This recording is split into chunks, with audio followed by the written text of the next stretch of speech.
পারবেন না। আমরা সবাই সফল হতে চাই, কিন্তু সফল হওয়ার জন্য আমরা কতটুকু কাজ করি? সফল হওয়ার জন্য আপনাকে চ্যালেঞ্জ গ্রহণ করতে হবে। আর আপনি সফল হওয়ার জন্য চ্যালেঞ্জকে বেছে বেছে নিতে পারবেন না।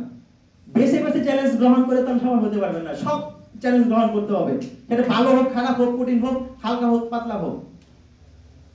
আপনার এক স্যারকে বলেছে এক স্টুডেন্ট, স্যার আমি সফল হতে চাই, তাহলে আমি কি করব? খুব নাচের বান্দা, এবং সে ওইখানে গেল, বলছে কালকে আইসো।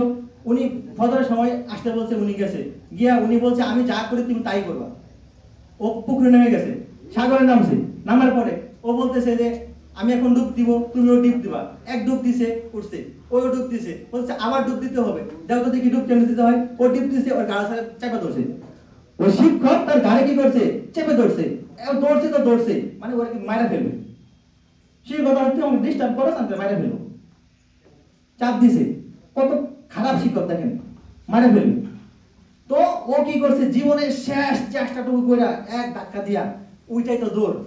বলতেছে আমি আসলে আপনার সফল হওয়ার মন্ত্র নেওয়ার জন্য, আর আপনি আমাকে মারতে চাইলেন। আমি যখন তোমাকে মারতে চাইলাম, তুমি বাঁচার জন্য কেমন চেষ্টা করছো? আমি আমার জীবনের শেষটা দিয়া চেষ্টা করছি। তো ওই যে শেষটা দিয়া যখন চেষ্টা করবা, তখনই তুমি সফল। ওই শেষটা দিয়া চেষ্টা করে সফল হওয়া, আদারওয়াইজ পসিবল না। যদি আপনার ওই রকম শেষ চেষ্টা থাকে, তাহলে যে কোনো জায়গা থেকে, যে কোনো ভাবে, যে কোনো অবস্থা থেকে আপনার পক্ষে সফল হওয়া সম্ভব।